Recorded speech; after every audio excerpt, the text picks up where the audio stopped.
hali ya jiji la Dar es Salaam kwa ujumla ni shwari. Shughuli mbalimbali za kiuchumi, za kisiasa na kijamii zinaendelea vizuri, lakini mkazo wetu mkubwa sisi polisi kanda maalum ya Dar es Salaam ni watu kufuata sheria na kuitunza amani ya nchi hii. Napenda niwakumbushe, hivi karibuni tarehe 16 Mei mwaka huu wa 2026, Jeshi la Polisi kanda maalum ya Dar es Salaam liliwaarifu kufanya uchunguzi wa kina juu ya mauaji ya mtu aliyefahamika kwa jina la Baozan Lee, ambaye huyu alikuwa mwenye asili ya China au mwenye utaifa wa China. Mtu huyu alikuwa ni mmiliki wa kiwanda cha kuchakata chupa ambacho kilifahamika kwa jina la Zing-Li, ambacho kiko eneo la Mabibo, Ubungo, Dar es Salaam. Mtu huyu kama mnakumbuka, aliuawa kikatili na watu waliodaiwa kuwa walikuwa ni walinzi wa kiwanda hicho. Kifo hiki na mauaji haya yalijenga taharuki miongoni mwa umma na jamii ya watu waliokuwa wanamfahamu mtu huyo. Jeshi la Polisi kanda maalum ya Dar es Salaam liliahidi kufanya uchunguzi wa kina, lakini pia uchunguzi huu umehusisha mamlaka zingine za kiuchunguzi ambazo zipo ndani ya Jeshi la Polisi.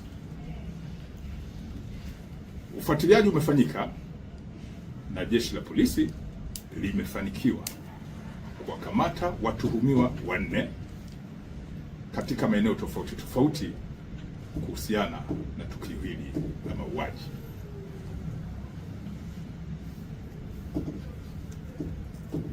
Watuhumiwa hao wote 4 baada ya kukamatwa wamehojiwa kwa kina kwa kuzingatia mifumo ya kisheria na wamekiri kula njama kwa pamoja, baadaye wakamvamia usiku, kumshambulia na baadaye kumuua mtu huyo, baada ya kuwa wamemwibia kiasi cha pesa, kwa mujibu wa wao, kiasi cha pesa cha shilingi milioni 9. Pesa hizo wanadai zilikuwa ndani kwenye kiwanda hicho, na mara baada ya kufanya tukio hilo na kuiba pesa hizo walitoroka na kuelekea maeneo tofauti tofauti. Watuhumiwa hawa, baadhi yao 2 wamekamatwa eneo la Namanga mkoani Arusha,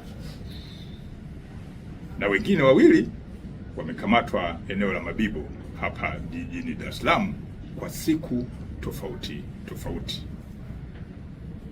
Watuhumiwa waliokamatwa wamejulikana kwa majina ya Godson Simon au maarufu kwa jina la Laizer. Huyu ana miaka 25, ni mkazi wa eneo linaloitwa Okolili, Siha, mkoani Kilimanjaro. Mtu mwingine aliyekamatwa ni Elisha Saitoti maarufu kama Lukmai. Huyu ana umri wa miaka 24 na ni mkazi wa eneo linaloitwa Mkonde, Handeni, mkoani Tanga. Mtu mwingine aliyekamatwa amefahamika kwa jina la Godfrey Laban maarufu kama Molel, mwenye umri wa miaka 30, ni mkazi wa Makongo, Kinondoni, hapa jijini Dar es Salaam. Mtu wa mwisho aliyekamatwa amefahamika kwa jina la Godson Pinel maarufu kama Isika, mwenye umri wa miaka 24, naye ni mkazi wa Kigamboni jijini Dar es Salaam. Watuhumiwa hawa, baadhi yao baada ya kukamatwa wamekiri kutenda tukio hili, na baadhi ya pesa wamekiri kununua ng'ombe ambao wameonyesha, ambao wamechukuliwa na taratibu za kisheria, ikiwemo na mifumo ya kisheria jinsi ya kufanya record ya vielelezo hivyo itafanyika.